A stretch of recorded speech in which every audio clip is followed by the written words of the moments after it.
깊이 있는 시선으로 오늘을 바라보는 뉴스 퍼레이드 문을 열겠습니다. 오늘의 주요 뉴스 보시겠습니다.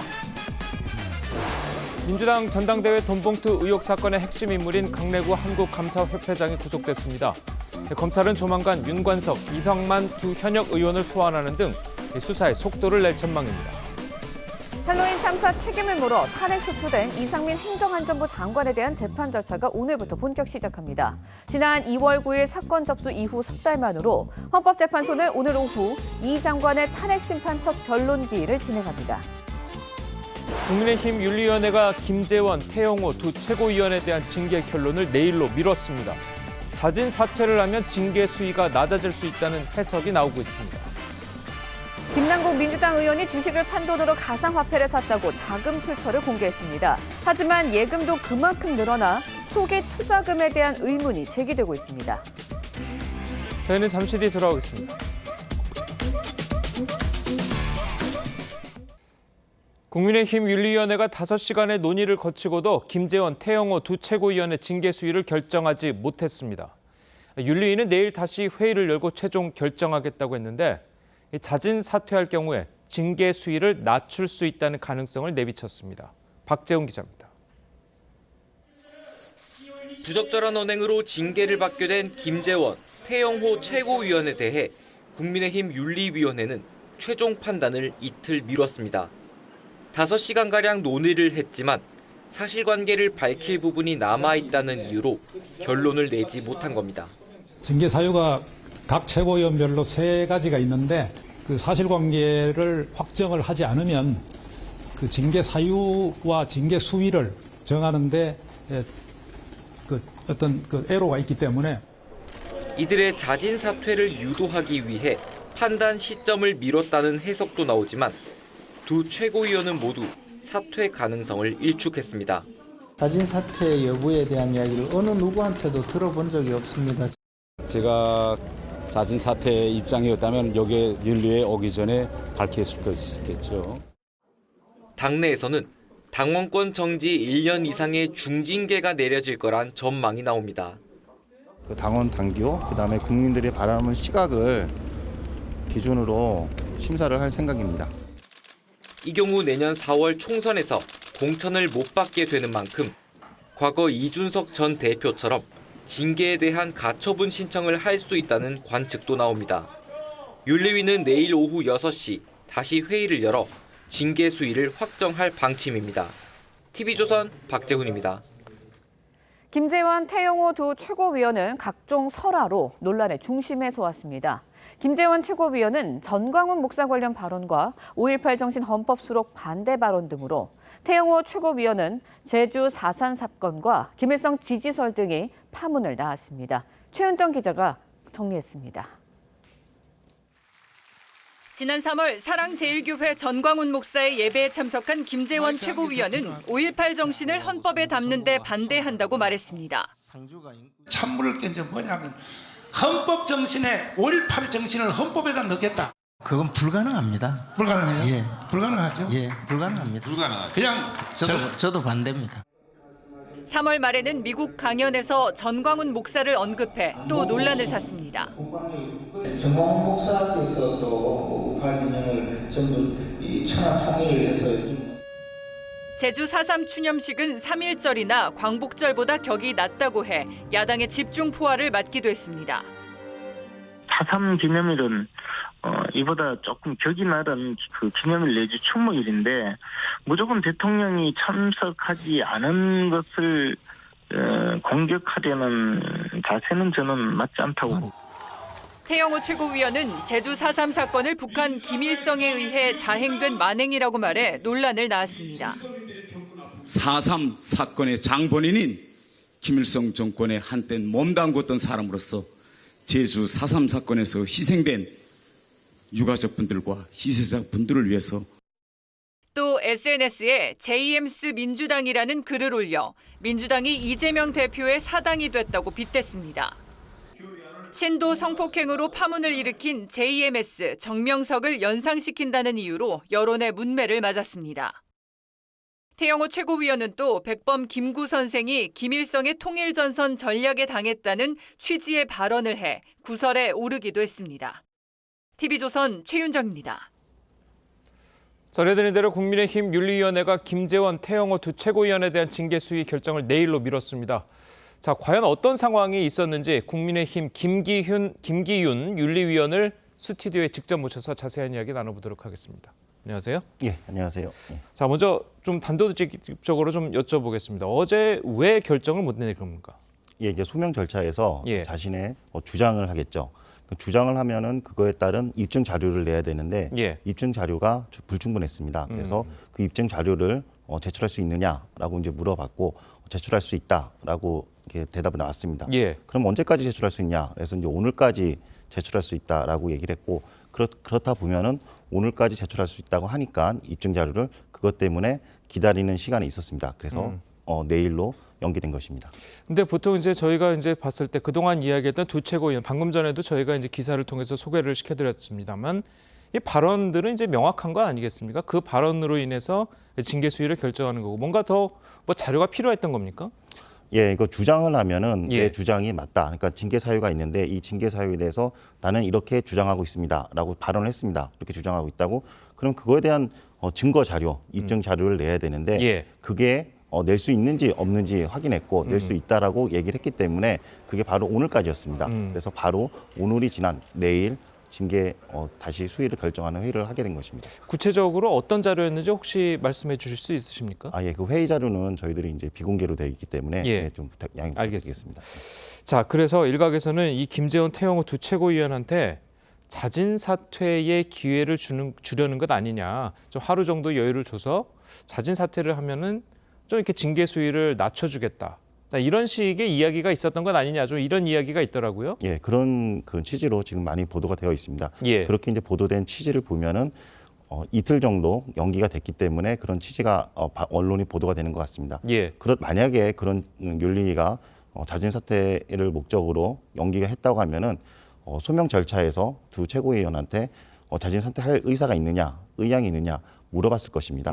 근데 그런 내용에 대한 질문은 한 번도 없었습니다. 예. 자, 그렇다면 어제 이제 윤리위원장께서 이제 인터뷰를 하실 때 정치적인 해법이라는 단어를 쓰셨단 말이에요. 예. 이 정치적인 해법이라는 단어 때문에 이 언론에서 자진 사퇴를 이야기를 한 것이고 그렇다면 그 자진 사퇴가 아니라면 과연 윤리위원장께서 언급한 정치적 해법이란 건 뭘 의미하는 겁니까? 예, 정치적 해법이라고 했을 때 그 예. 질문을 먼저 보면은 그 기간, 그러니까는 5월 8일에서 5월 10일 사이에 그 기간 동안 사퇴를 하면은 어떻게 의향이 있는지에 대해서 대답하는 과정에서 정치적 해법에 대해서 나온 겁니다. 이제 저희들은 윤리위원 때 5월 8일 어제 했을 때는 자진 사퇴 의도하지 않고 질문한 적이 없기 때문에 예. 요거는 그 사이에 5월 8일에서 5월 10일 사이에 자진 사퇴하는 상황이 나왔을 때 그 경우에 정책 해법이라고 단어를 사용한 것으로 알고 있습니다. 예, 방금 이제 정치적 해법에 대해서 이제 말씀을 나눠봤는데 어제 윤리위에 이제 출석을 했던 두 최고위원은 자진 사퇴에 관련해서는 분명하게 선을 긋는 모습을 보였습니다. 직접 한번 들어보시겠습니다. 자진 사퇴에 대해서는 생각하신 적이 없다라고 저희가 받아들여도 되는 부분일까요? 아니 근데 자진 사퇴 여부에 대한 이야기를 어느 누구한테도 들어본 적이 없습니다. 저에게 그런 이야기를 한 번도 없고 또 그런 이야기를 제가 직간접적으로도 들어본 적이 없기 때문에 지금 이 자리에서 처음 듣는 이야기입니다. 자진 사퇴는 없다는 입장 그대로신가요? 제가 자진 사퇴 입장이었다면 여기에 윤리에 오기 전에 밝혔을 것이겠죠. 자, 이 김재원 최고위원은 아까 이제 김 의원께서 말씀하신 대로 그 위원회에서 어느 누구도 자진 사퇴에 대해서 발언을 안 했다라는 이제 취지로 이야기를 했었고 태영호 최고위원 같은 경우는 아예 이제 자진 사퇴의 뜻이 없다는 것이 이제 분명히 보였습니다. 자, 그렇다면 위원장께서 이야기하신 정치적인 해법과는 조금 거리가 먼 두 최고위원의 발언인데 그렇다면 자진 사퇴가 없다면 내일 만약에 그 윤리위원회가 확정이 된다면 중징계가 내려질 가능성이 높다고 보십니까? 예, 이제 내일 그 어제까지 5월 8일까지 위원들 사이에 어떤 수위로 결정을 해야 되는지에 대해서는 논의한 적이 없습니다. 아직까지는 없습니다. 그런 이유가 왜 그러냐면 예. 5월 1일 날 징계 개시를 하고 그다음에 5월 4일 날 추가 녹취록 관련돼서 추가 징계 개시를 하고 그 다음에 징계 수위를 결정하기 전에 예. 사실관계를 확정을 해야 됩니다. 예. 이 사실관계 확정에 대해서 자기가 주장한 거에 대한 입증 자료가 나와야지 과연 징계 사유에 대해서 사실관계가 확정이 되기 때문에 어떤 중징계가 될지 안 될지에 대해서는 논의한 적은 없습니다. 근데 다만 사실관계 확정을 위한 두 최고위원회 소명 절차 과정에서 저뿐만 아니라 모든 위원들이 질문을 했었죠. 예. 이 질문에 대한 내용을 살펴보면은 상당히 이 문제에 대해서 이 징계 사유에 대해서 심각하게 무거운 마음을 가지고 있고 그거에 대해서 깊이 있게 질문을 했습니다. 예. 자, 그렇다면 이제 그 최고위원 하나하나를 좀 떼서 좀 보겠습니다. 자, 김재원 최고위원 같은 경우는 이제 발언이 정광훈 목사에 대한 관한 발언, 그리고 이제 4.3 사건에 대한 발언. 자, 이 정도 이제 발언 가지고 이제 징계 수위를 결정하게 되는데, 자, 이 발언은 일단 나온 건 팩트고 녹취랑 뭐 영상이랑 음성이 다 있단 말이에요. 자, 그렇다면 이 사건만 가지고 나서 봤을 때는 당원권 정지 1년이라는 중징계가 나올 수 있습니까? 어떻습니까? 그 부분에 대해서는 지금 이제 김재원 최고는 세 가지입니다. 예. 5.18, 그다음에 4.3, 그다음에 지금 말씀하셨던 정광훈 목사, 예. 천하통일 이 세 가지에 대해서 지금 저희들이 논의된 바는 없지만 5.18 유족이 있고 피해 가족이 있고 4.3 사건의 유족이 있고 그렇죠. 피해자가 있습니다. 저는 그 유일위원이지만 지금 이제 변호사로 활동하고 있습니다. 예. 변호사 활동하면서 서해 공무원 사건 아시지 않습니까? 예. 거기 유족을 대리해 가지고 3년 동안 문정부를 대항해서 엄청나게 많이 싸웠습니다. 그 싸우는 과정 중에 국가가 유족을, 그러니까 서해 공무원 유족을 이대준 씨를 지키지 못한 거에 대한 유족에서 바로 옆에서 같이 예. 지켜봤고 또 2차적 가해, 월북이 뭐가 중요하냐, 월북하면 사살에 좋다 이런 2차적 가해에 대해서 상당히 같이 3년 동안 공감을 하고 왔었습니다. 예. 그런데 5.18 사건이나 4.3 사건에 대해서 계속 이 두 최고위원이 유족과 피해자들한테 상처를 주는 말에 대해서 저는 매우 심각하게 생각하고 있습니다. 그래서 어떻게 윤리위가 내일 결정될지 모르겠지만은 저는 5.18 사건하고 4.3 사건에서 이 유족과 피해자들한테 상처 준 말에 대해서 매우 심각하게 또 그 말에 대해서 유족의 입장을 공감을 하면서 징계 수위를 반영할 것입니다. 그럼 김 의원께서는 그게 굉장히 심각하다고 보고 당원권 정지 1년 이상의 그 중징계를 건의를 하실 겁니까? 어떻습니까? 예. 그 부분에 대해서는 이제 제가 내일 회의를 하기 때문에 예. 오늘 이 자리에서 1년 이상 건의할 거다라고 말씀은 뭐 이렇게 방송에서 할 수는 없지만 심각하게 바라보고 있습니다. 알겠습니다. 자, 그렇다면 이제 태영호 최고위원에 대해서도 좀 이야기를 할 텐데 사실 이제 태영호 최고위원은 처음에만 하더라도 이렇게 중징계까지 갈 사안은 아니다라고 모든 언론이나 전문가들이 얘기를 했습니다. 왜냐하면 4.3 사건의 경우에는 어찌됐든 정치적인 자신의 견해를 이야기한 것이고 그리고 이제 민주당을 JMS에 비교한 거는 뭐 그것마저도 이제 마찬가지의 것이다라고 이제 이야기를 하시는 지지자분들이나 아니면 뭐 당원분들이 많았기 때문에 자, 어느 정도 이제 중징계까지는 나올 사안이 아니다라고 했는데 얼마 전에 녹취록 파문이 있지 않았습니까? 예. 그게 이제 여기 중징계의 결정적인 사안이다라고 여러 언론에서든 전문가들도 이야기를 하고 있습니다. 그게 맞습니까? 예, 어제 회의를 하는 동안 이제 예. 태영호 위원에 대한 여러 가지 징계 사유가 세 가지가 있는데 예. 윤리위원들이 제일 많이 질문을 한 부분이 바로 녹취록 관련된 부분입니다. 예. 또 저희 윤리위원회에서 5월 3일 날 갑자기 예정이 없던 긴급 회의까지 진행을 했었습니다. 이 부분에 대해서 윤리위원회가 실제적으로 어제 회의한 결과, 회의 진행 내용, 그다음에 윤리위원들이 질문한 내용을 살펴보면은 상당히 중요하게 생각하고 있다라는 건 맞습니다. 그렇다면 이제 태영호 최고위원도 뭐 중징계가 불가피하다라고 보시는 건가요? 제가 이제 윤리위원으로서 예. 중징계가 불가피하다 이렇게 좀 표현하는 거는 아직 그렇죠. 내일 하기 때문에 좀 부적절하다고 생각하지만 예. 저도 녹취록에 대해서는 그 부분의 발언, 그다음에 공천 관련돼서 언급하지 않았습니까? 이 부분에 대해서 너무 파급력이 크다. 그리고 저는 공직자가 자기가 주어 담지 못하는 말, 허위로 발언 이런 거에 대해서는 매우 심각하게 예. 생각하고 있다라고 말씀드리겠습니다. 알겠습니다. 자, 그렇다면 지금 저희가 중징계에 대해서 이제 계속 여쭤보는 이유가 만약에 1년 이상의 중징계가 나온다면 두 최고위원은 내년 총선에 출마를 하기가 어려워지지 않습니까? 예. 자, 그것 때문에 이제 그런데 자, 지금 두 최고위원에 대한 당내 분위기라든지 어제 이제 윤리 회의를 하셨고 서로 5시간 동안 논의를 하셨으니까 예. 자, 그 분위기에서 그런 것을 좀 고려하는 분위기였습니까? 아니면 중징계를 내려야 된다라는 분위기였습니까? 예, 그 수위를 예. 결정하지는 않았습니다. 그렇지만 아까 전에 말씀드린 것처럼 위원들의 각종 질문에 대한 내용과 수준에 대해서 살펴보면은 심각하게 받아들이고 있는 건 맞습니다. 예, 알겠습니다. 자, 끝으로 사실 저희가 그 윤리위원회가 내일 다시 회의를 결론을 낸다고 하면 내일은 사실 윤 대통령이 취임한 지 1주년 되는 날이지 않습니까? 예. 자, 그래서 당에서는 좀 어느 정도 좀 부담감이 있을 텐데 취임 1주년 되는 날 또 다른 최고위원회 징계 수위를 발표한다. 자, 이게 윤리로서는 좀 부담이 되지 않았습니까? 어떻습니까? 예, 윤리위원회에서는 부담이 되지만 어쩔 수 없이 전 국민 간신사가 있기 때문에 최선을 다해서 지금 노력하고 있습니다. 예.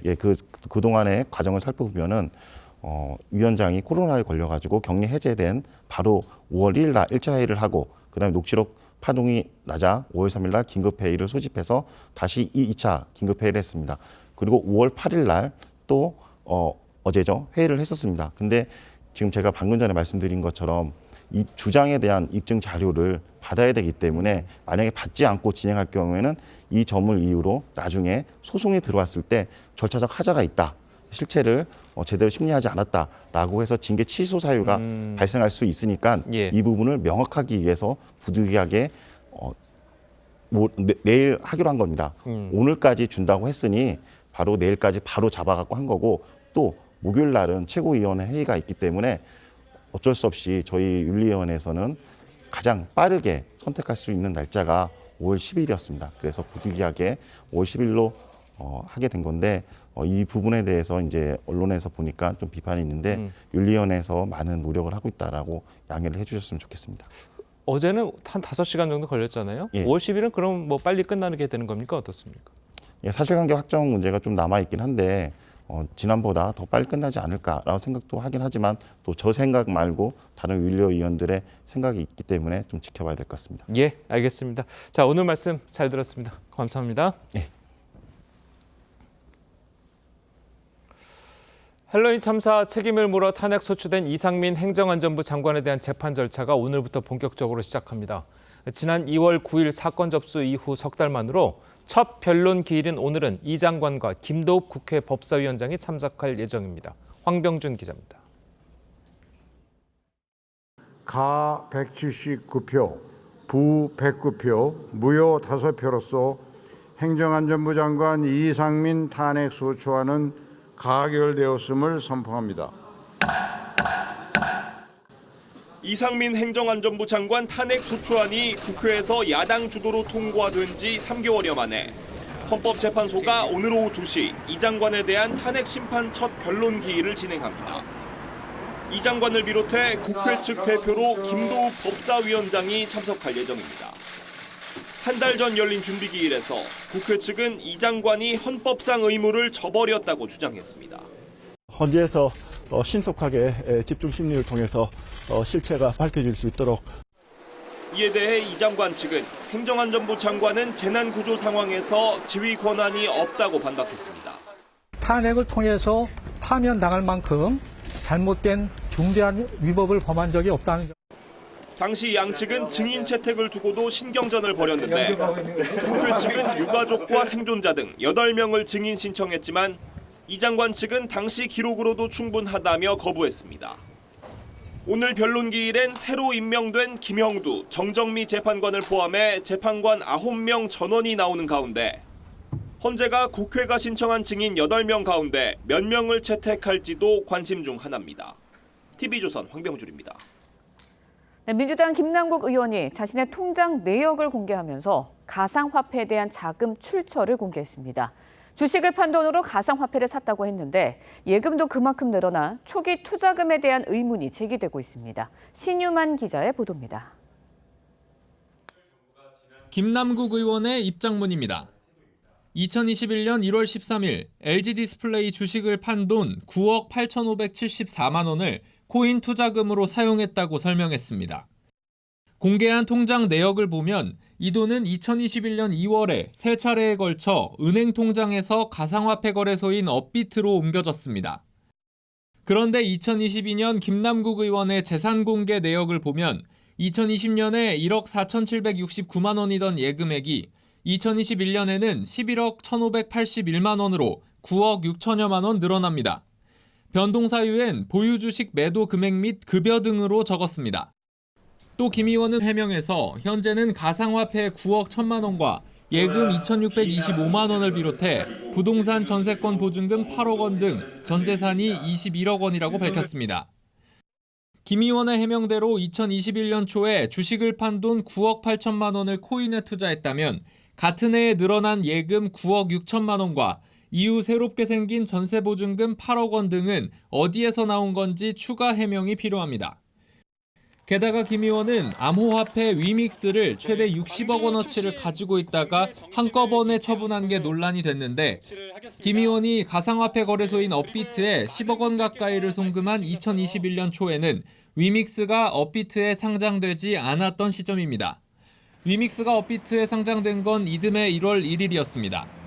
불투명한 그 자금 출처, 그리고 또 수상한 거래 흐름, 그리고 또한 그런 신분에서 거액의 코인을 가지고 있으면서 또 이런 그 법안 발의에 참여한 점.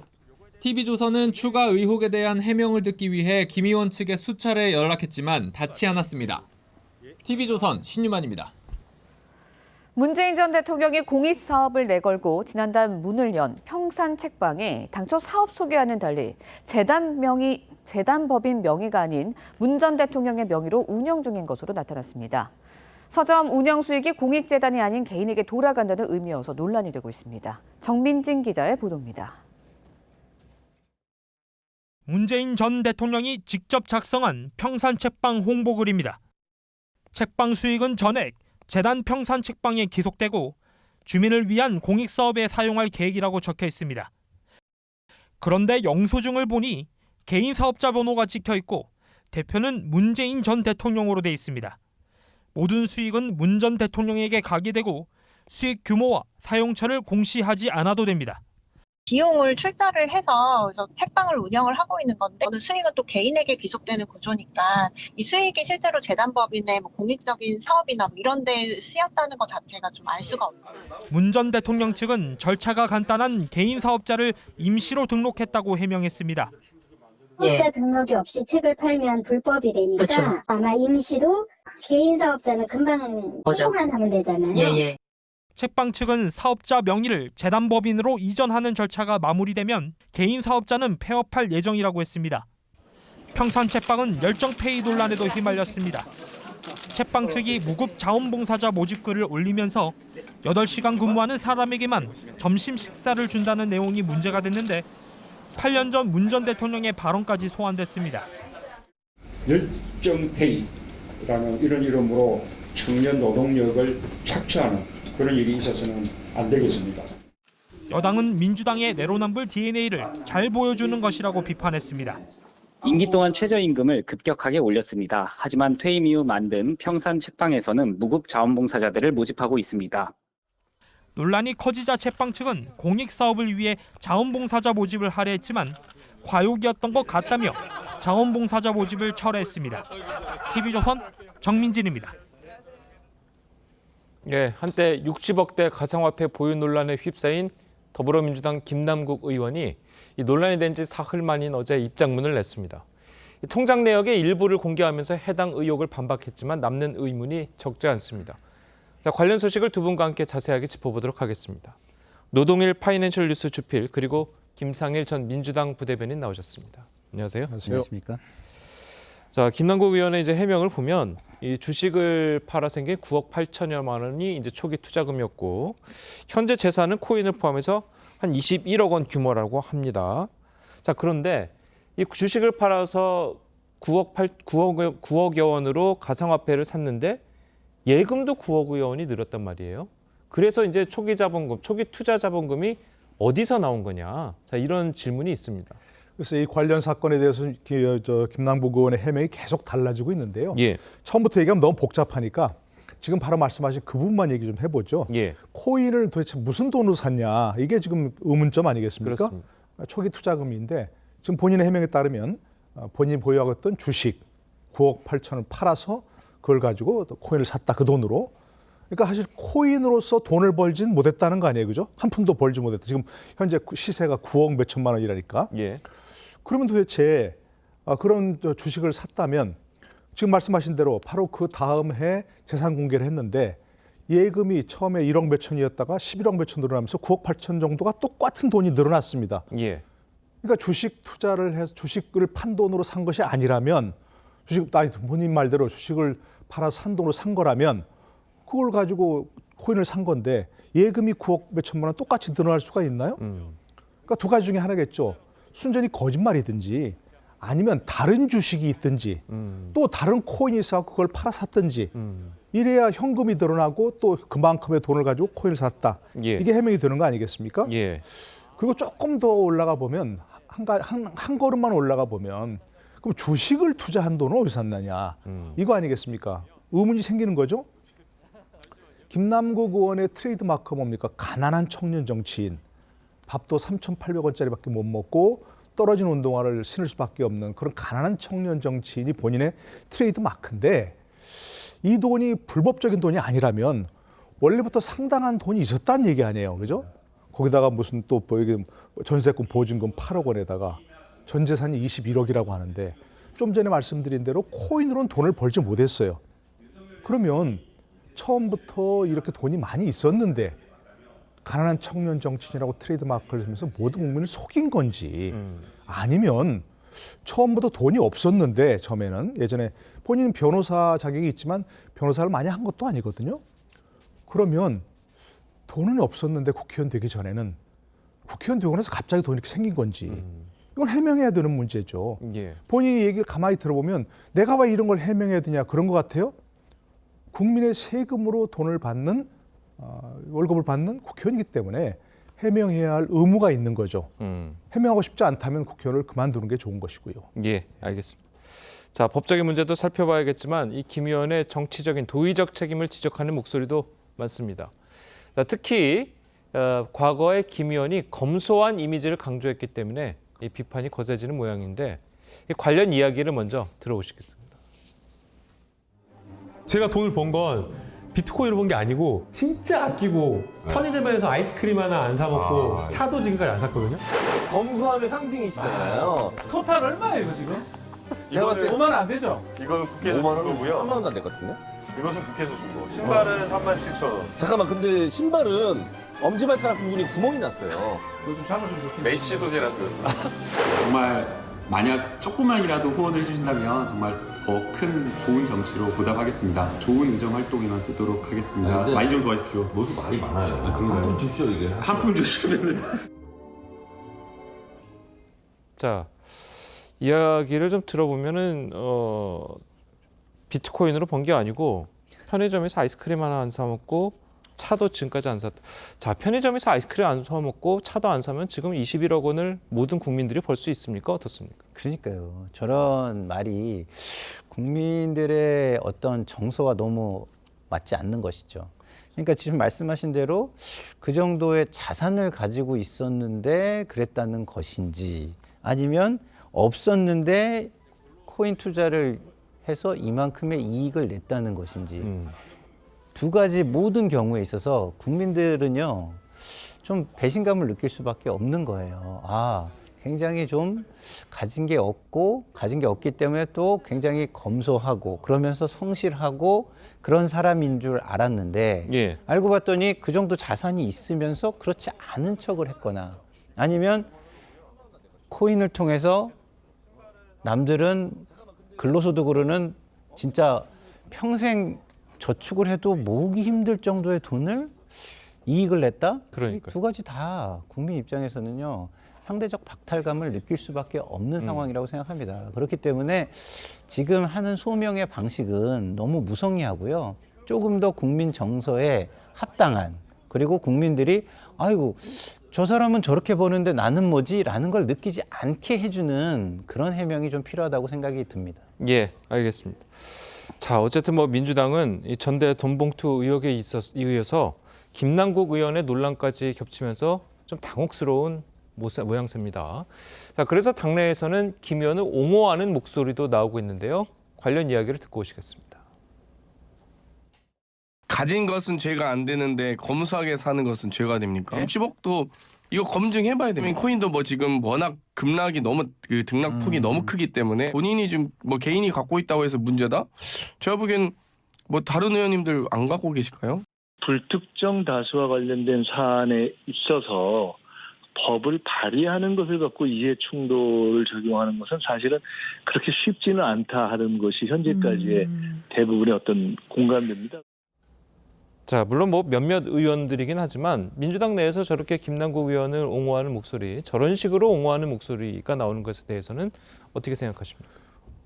저분들도 그렇고 김남국 의원 자신도 그렇고 동문서답, 본질 흐리기 전형적인 모습이죠. 예. 김남국 의원 처음 얘기하니까 뭐 한동훈 검찰의 작품이고 정부가 실정을 덮기 위한 것이다. 뭐 100번 양보해서 그렇다고 치죠. 그렇다고 치면 그러나 본질은 그게 아니잖아요.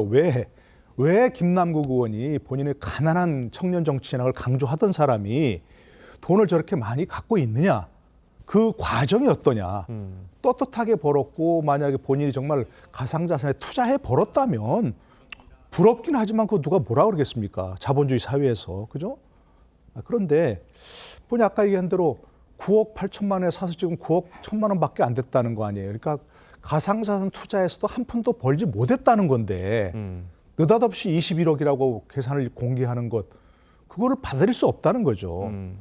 제가 만약 그렇게 했다면 제 능력일 수도 있지만, 그리고 그걸 과정을 밝힐 이유가 전혀 없지만, 이분은 국민들의 일을 하라고 맡긴 국회의원입니다. 그죠?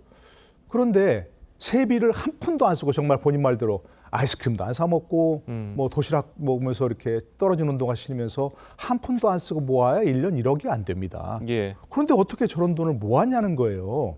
그걸 질문을 하는데 뭐 검찰 얘기하고 또 뭐 검소한 얘기하고 또 김건희 여사를 들이대고 이런 것들은 본질 흐리기에 불과하다. 본질에 대해서 답을 해달라. 국민이 그렇게 요청하고 있는 거죠. 예, 알겠습니다. 자, 어쨌든 뭐 민주당으로서는 돈봉투 전당대회 돈봉투 의혹 사건에 더불어서 김남국 의원의 이 가상화폐 사건까지 겹치면서 굉장히 악재가 이어진다라고 밖에 표현을 할 수밖에 없을 텐데 당내에서는 좀 당내 지도부라든지 뭐 좀 주류 세력이라든지 이런 쪽에서는 이 사건들을 어떻게 바라보고 있습니까? 당내 분위기는요, 해명을 잘 해라예요. 해명을 잘 해라. 그래서 지금까지의 그 김남국 의원의 대응을 그렇게 만족스러워하지 않는 분위기가 팽배합니다. 예. 물론 뭐 가까운 몇몇 의원들은 이걸 어떻게든 옹호해 주려고 하는 것 같은데 전반적인 분위기는 그렇지 않다는 것이고요. 그 이유는 무엇이냐? 기본적으로 코인이라는 것은요, 우리 장경태 의원도 얘기했지만 등락폭이 굉장히 크고 위험성이 굉장히 큽니다. 예. 그렇기 때문에 지금까지 피해자들이 굉장히 많이 나왔어요. 그래서 그 많은 피해자가 나왔기 때문에 정부를 압박해서 의회에서 오히려 이용자 보호에 관한 법, 가상자산 이용자 보호에 관한 법을 강하게 밀어붙였고 얼마 전에 통과가 됐습니다. 그러니까 이렇게 그 산업계의 지능이나 이런 거보다 이용자 보호를 먼저 해야 된다고 할 정도로 피해자가 많은 지금 분야예요. 그러면 그 분야에서 권력과 권한과 정보를 많이 가질 수 있는 사람이 돈을 벌고 있다? 이 피해자들이 이해할 수 있을까요? 제가 볼 때는 지금 이게 그런 분야에서 돈을 벌었다고 한다면 이거 오히려 팔아가지고 피해자들한테 헌납해야 될 정도로 저는 국회의원은 그 정도의 자세를 지녀야 된다고 봅니다.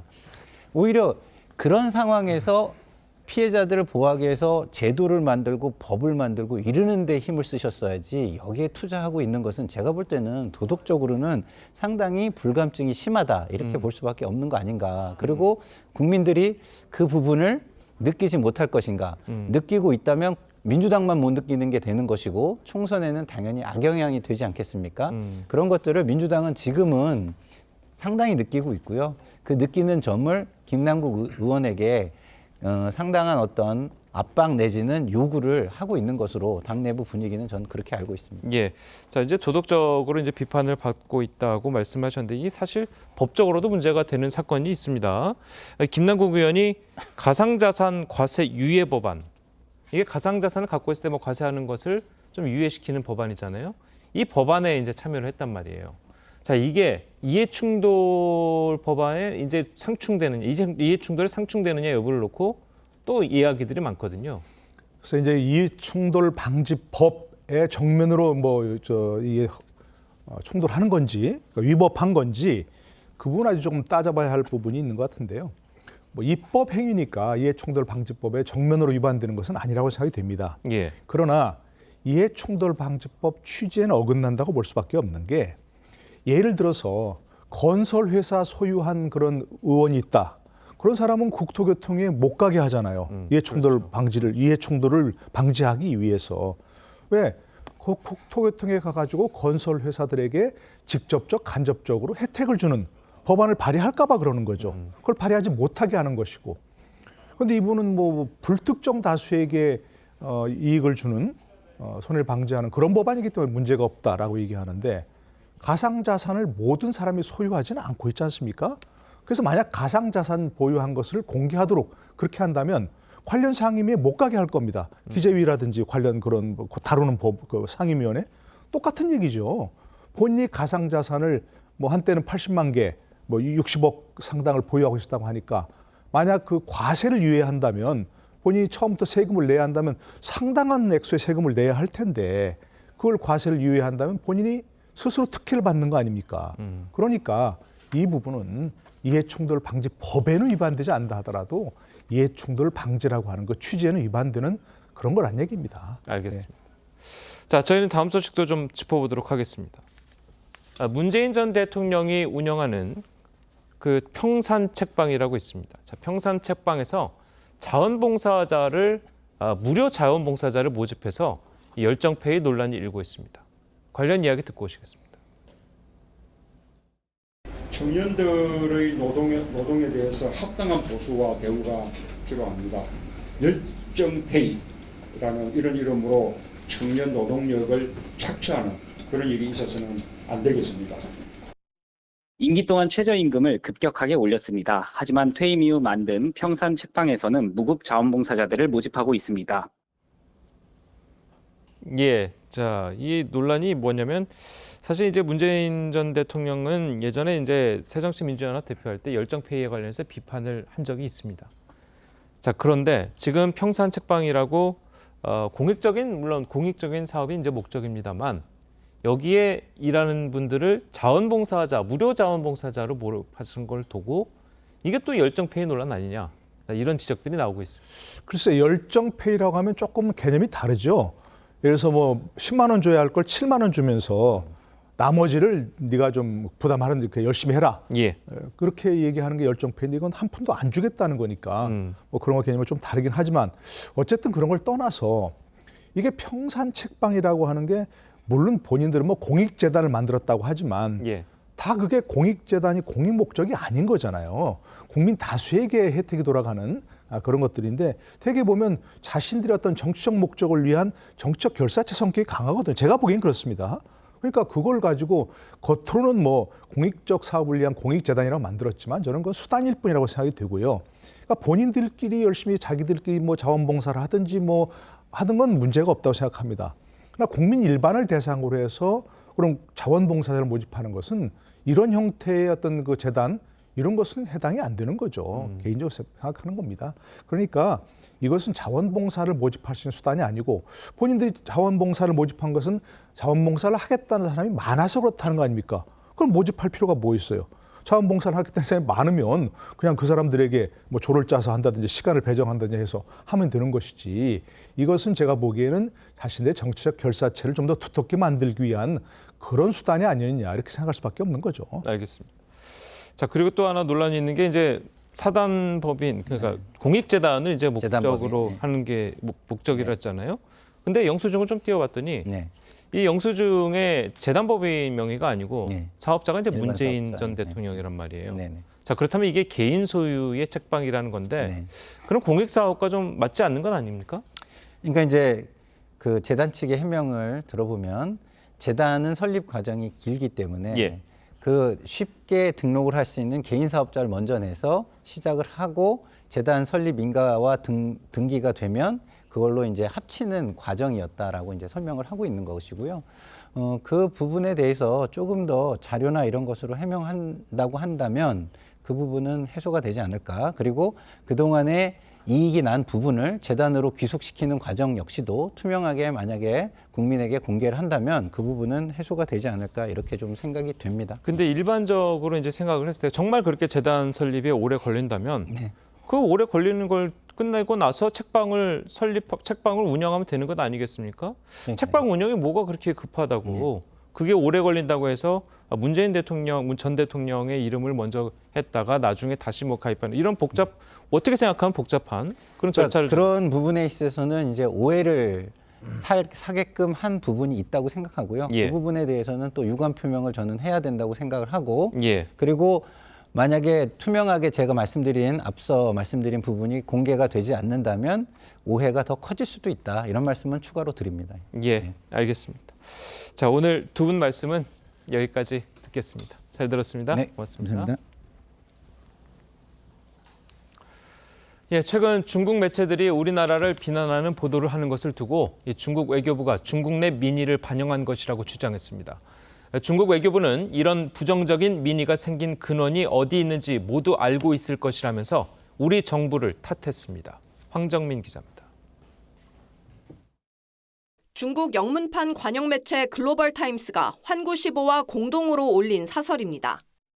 역대 한국 정부 중에서 윤석열 정부가 미국에 대한 민족적 독립의식이 가장 결여됐다는 평가가 있었다며 이번 방미는 그 평가를 의심의 여지 없이 입증했다고 썼습니다.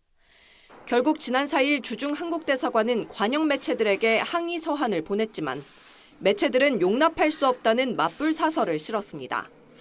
우리 정부의 거듭된 유감 표명에도 중국 외교부는 자국 매체를 두둔했습니다. 有关媒体的观点不代表中国政府立场，但反映了当前中国国内的民意。 그러면서 이 같은 부정 여론을 없애기 위해 한국 정부가 더 많은 노력을 하길 희망한다고 말했습니다. 管好源头是避免负面舆论的关键。 윤 대통령이 북핵 확장을 공동으로 억제하자는 워싱턴 선언에 일본 참여 가능성을 열어둔 데 대해서도 중국의 전략적 이익을 해칠 뿐이라며 반발했습니다. TV조선 황정민입니다. SG증권발 주가 폭락 사태로 피해를 본 투자자들이 본격 소송전에 돌입합니다. 주가 조작 세력으로 지목된 라더견 대표를 형사 고소하고 증권사를 상대로도 집단 손해배상 소송에 나서기로 했습니다. 정준영 기자의 보도입니다. 투자자 명의 차액 결제 거래로 주식을 사고 판 라더견 대표 일당. 증권사 돈을 빌리는 투자 방식인데도 일부는 투자자 몰래 이뤄졌습니다. 레버리지를 좀 많이 써드리려고 한 건데 지금은 이제 독이 되었지만 안타깝네요, 저도. 비투로 투자 규모를 키웠던 만큼 주가 하락 손실도 눈덩이가 됐습니다. 투자자들은 라 대표뿐만 아니라 증권사에게도 책임이 있다며 집단 손해배상 소송에 나섰습니다. 비대면 방식으로 계좌를 개설하는 과정에서 과연 본인 확인 의무, 파생 상품이나 신용 미수거래 위험성에 대한 설명 의무를 충분히 이행을 했는가? 증권사들은 이번 사태의 원인으로 지목되는 차액 결제 거래 계좌 신규 개설을 중단하면서도 절차는 제대로 지켜졌다고 반박합니다. CFD 신청할 때 위험고지나 약관 같은 것들을 다 설명을 확인을 해야 이제 계좌가 개설이 되고 있어요.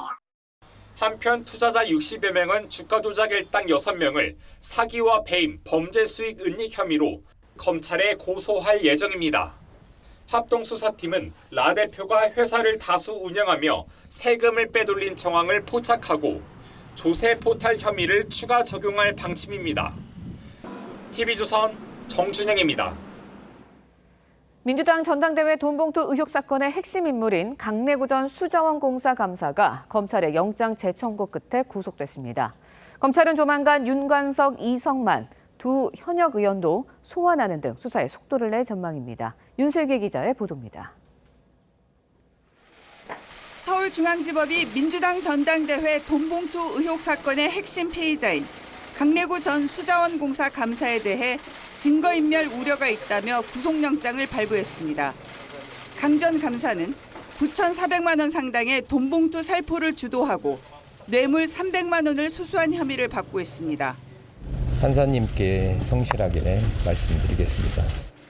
검찰은 어제 열린 영장실질심사에서 180쪽 분량의 발표 자료를 준비해 강 전 감사 등 관련자가 범죄를 은폐하려고 조직적으로 증거를 인멸했다는 점을 강조한 것으로 알려집니다. 앞서 검찰은 지난달 19일 강 전 감사에 대해 구속영장을 청구했지만 법원은 방어권 보장 등을 이유로 기각했습니다. 검찰은 이후 보강 수사 끝에 영장을 재청구했고 강 전 감사의 신병을 확보함으로써 그를 상대로 돈봉투 사건의 자금 출처와 전달 경위 등을 집중 조사할 것으로 보입니다. 이를 통해 금품을 수수한 의원들의 명단과 특히 송영길 전 대표의 지시 개입 여부 등이 밝혀질지 관심이 모아집니다. TV조선 윤슬기입니다. 전해드린 대로 검찰이 강내구 전 감사의 신병을 확보하면서 송영길 전 대표 등 윗선 수사에 탄력을 받을지 관심이 몰리고 있습니다. 네, 관련 내용 백성문 변호사, 장현주 변호사와 함께 자세히 짚어보도록 하겠습니다. 안녕하세요. 네, 안녕하세요. 자, 법원이 강내구 전 감사에 대해서 처음에는 영장을 기각했다가 두 번째 받아들였어요. 어떤 게 가장 큰 차이점이라고 보십니까? 일단 첫 번째 검찰의 영장 청구는 좀 성급했다가 답인 것 같습니다. 왜냐하면 그 당시 언론을 통해서 강내구 전 감사와 이정근 사무부총장의 녹음 파일들이 막 공개되면서 검찰 입장에서는 이게 녹음 파일이 공개되면 관련자들이 증거를 인멸할 가능성이 많다라는 판단하에 좀 급하게 구속영장을 청구해서 증거인멸의 정황에 관련된 입증이 부족한 상황이었기 때문에 첫 번째 영장이 기각됐을 때는 그건 방어권 행사 차원에서 영장 발부할 필요가 없다는 취지로 이제 영장을 기각했던 것이죠. 그리고 정확한 증거인멸의 정황이 없다라는 것이었는데 이번에 보강수사를 통해서 검찰이 좀 확인을 한 건 증거인멸의 정황으로는 대표적인 게 이제 관련자들이 휴대폰 초기화나 아니면 뭐 휴대폰을 새 걸로 교체를 한다라든지 또 하나는 이제 먹고 사는 연구소에서 PC 하드 같은 게 교체되거나 폐기되거나 하는 그런 정황들을 어느 정도 파악을 했기 때문에 일단 이번 두 번째 영장 청구에서는 증거인멸의 우려가 훨씬 재판부에 강하게 이제 부각이 됐던 것으로 보이고 어느 정도 범죄 혐의에 대한 소명이 이루어졌다라는 판단하에 두 번째 영장 청구에서는 영장이 발부된 것으로 보입니다. 네, 검찰이 이번에는 발표 자료까지 준비해가면서 강 전 감사 또 공범들에 대한 혐의를 소명했다고 하는데 결국 이제 강 전 감사에 대한 구속이 됐다는 건 혐의가 일정 부분은 소명이 됐다 판단해도 되는 겁니까? 사실 물론 수사 과정에서 구속이 됐다라고 하더라도 나중에 이제 정식 재판을 통해서 죄가 있는지 유무를 따져봐야 하는 것은 당연합니다. 그렇지만 우리가 형사소송법 70조에 보면 구속영장이 발부되기 위해서는 죄를 범하였다고 의심할 만한 상당한 이유를 소명해야 되는 것이고요. 그 이후에 뭐 증거인멸이나 도주의 우려나 이런 것까지 같이 따지게 됩니다. 적어도 구속영장이 발부됐다는 건 뭐 증거인멸의 우려도 인정됐겠지만 그 전제로서 죄를 범하였다고 인정할 만한 상당한 사유만큼은 법원에서는 소명 된 것으로 판단했다라고 볼 수 있겠습니다. 자 그렇다면 이제 강내구 전 감사는 뭐 최장 한 20일 정도 이제 구속이 될 걸로 보이는데, 자 그렇다면 이제 그동안 검찰이 어떤 식으로 수사를 하게 되는 겁니까? 일단 이런 류의 사건의 첫 번째는 돈이 어디서 왔나, 그러니까 누구로부터 돈을 마련했나, 그게 1번입니다. 그러니까 지금 일단 사업가 김모 씨를 통해서 돈을 조달했다고 어느 정도 알려져 있습니다만. 일단 이 9,400만 원이 끝인지 아니 플러스 알파가 있는지 이제 이게 첫 번째 돈을 어떻게 만들었나인 거고 두 번째는 이 만든 돈이 어디로 갔나. 그럼 이제 이걸 받은 의원들 혹은 관련자들 어느 정도까지 돈이 갔는지에 관련된 정황이 확인이 돼야 될 거고요. 그리고 이 전체 과정에 누구누구가 관여했나.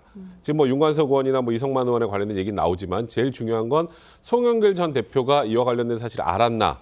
아는 걸 넘어서서 오히려 본인이 적극적으로 이 부분에 대해서 진두지를 했는지 이제 검찰은 지금 제가 말씀드린 세 가지 포인트를 이제 앞으로 20일 동안 집중적으로 추궁할 텐데 그 과정에서 여러 관련자들이 소환될 가능성이 높습니다. 네, 핵심 피의자가 구속된 만큼 송 전 대표에 대한 수사도 불이 붙을 것이다, 뭐 속도가 날 것이다라는 생각이 드는데 송 전 대표의 소환 조사도 가능할까요? 일단 검찰은 이 사건의 최종 책임자로 당연히 송영길 전 대표를 지목하고 있습니다. 그렇기 때문에 송영길 전 대표를 소환하는 것은 결국은 예정된 수순이라고 볼 수밖에 없을 텐데요. 그렇다고 하더라도 그 시기만큼은 수사의 최종 단계에서 소환할 가능성이 큽니다. 지금은 일단 강래구정 감사 같은 경우에 수사의 시작 단계, 그러니까 돈을 마련하고 조달했던 이제 사람들, 특히 녹취록에 등장했던 인물들 대상으로 지금 조사들이 이루어지고 있는데요. 이제 중간 단계로 그 돈을 전달했다고 알려져 있는 윤관석 의원이나 이성만 의원에 대해서도 이제 소환 조사가 곧 있을 예정인 것이고, 그렇다면 또 돈을 수수한 국회의원들에 대해서도 특정하게 된다면 소환 조사를 하고 나서 마지막으로 이 수사의 최종 단계에서 송영길 전 대표를 불러서 최종적으로 모두 모인 증거들을 놓고 진술을 하게 할 방향이 제일 크다고 보입니다. 그렇다면 뭐 검찰은 송영길 전 대표를 한 번 소환해서 뭐 조사하고 그 다음에 이제 결정을 내릴 가능성이 크겠네요. 그렇죠. 뭐 한번 일단 조사를 하고 뭐 신병 확보를 해서 구속영장을 청구할지 말지 여부에 대해서 결정을 할 텐데 저번에 일단 검찰청에 검찰의 소환 요구 없었는데도 일방적으로 한번 출석하셨죠. 근데 이제 진짜로 검찰에 부를 때 안 나갈 이유는 없을 것 같습니다. 그때 안 나가면 더 이상해지는 상황이 될 거기 때문에 최초에 일방적으로 검찰에 출두할 때 이제 여러 법조인들의 의견 중에 하나가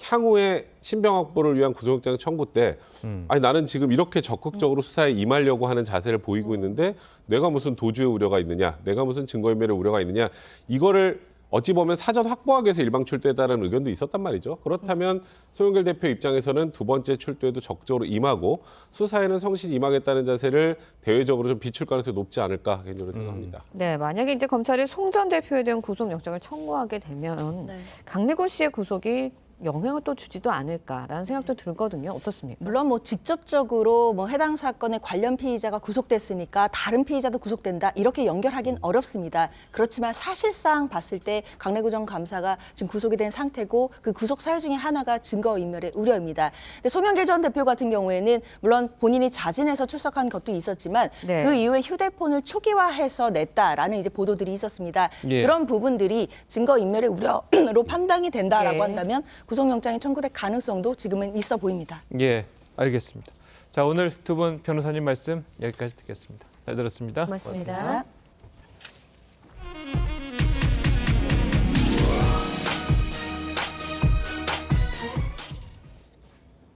네, 경기의 흐름을 보여주는 구리, 원유 등 원자재 값이 일제히 하락하고 있습니다. 세계 경제가 본격적인 침체 국면에 접어드는 신호라는 해석이 나오고 있습니다. 유혜림 기자의 보도입니다.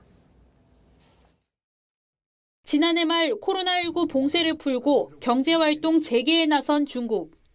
하지만 4월 제조업 구매관리자 지수가 넉 달 만에 50 밑으로 떨어지는 등 기대했던 리오프닝 효과는 없었습니다.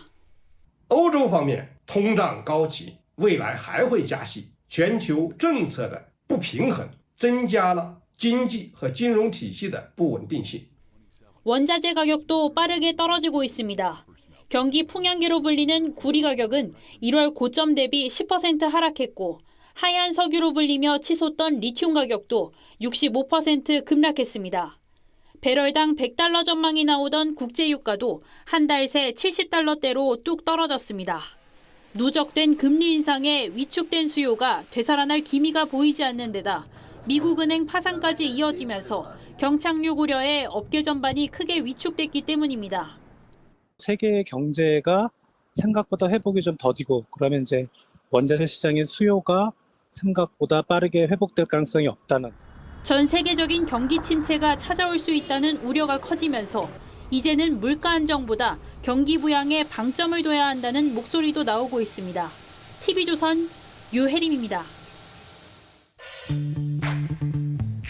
네, 렌즈에 담긴 그 순간 그 의미를 짚어보는 시간이죠. 사진 기자가 선택한 아침의 한 장입니다. 오늘은 조선일보 사진부 조인원 기자와 함께합니다. 안녕하세요. 오늘 아침에 볼 사진 어떤 건가요? 네, 영국 왕의 대관식에서 앞에 칼을 든 여성이 눈에 띕니다. 찰스 3세의 대관식에서 왕에게 칼을 건넨 추미론 의장의 모습을 사진으로 함께 보겠습니다. 엊그제 열린 찰스 3세의 대관식에서 화제의 인물은 왕에게 검을 전달하는 페니 모던트였습니다.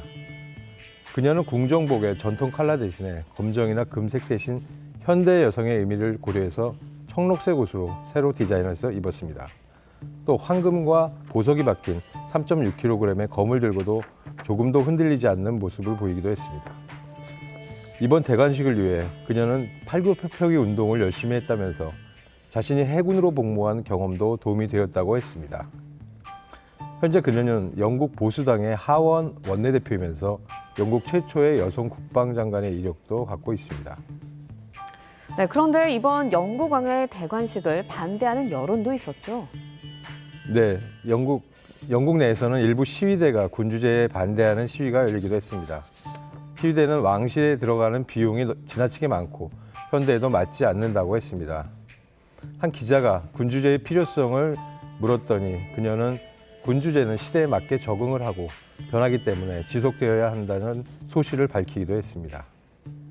네, 전통도 시대에 맞게 변할 수 있다면 얻는 지혜도 많아질 것 같습니다. 지금까지 아침 현장이었습니다. 네, 봄 기운이 짙어지고 있습니다. 오늘도 쾌청한 가운데 어제 같은 시각보다 쌀쌀함이 덜한데요. 낮에는 23도까지 기온이 오르면서 예년 수준의 봄 날씨를 보이겠습니다. 다만 여전히 일교차가 큰 만큼 겉옷 하나씩 챙겨 다니시는 것이 좋겠습니다. 아침까지는 내륙을 중심으로 안개가 짙게 끼겠지만 안개가 빠르게 걷히고 나면 전국 하늘 맑게 드러나겠고요. 오전에 인천 지역은 일시적으로 공기가 탁하겠지만 그 밖의 지역은 대기질도 양호할 것으로 보입니다. 영남 동해안에는 너울성 파도가 높게 일겠고요. 낮 기온은 어제보다 높아서 따뜻하겠습니다. 대전 25도, 대구는 무려 27도까지 오르겠습니다. 내일은 서울 낮 기온 25도, 모레는 26도까지 올라서 다소 덥게도 느껴지겠습니다. 날씨였습니다. 화요일 아침 뉴스 퍼레이드는 여기서 마치겠습니다. 네, 저희는 내일 아침 7시 30분에 다시 찾아뵙겠습니다. 시청해주신 여러분 고맙습니다.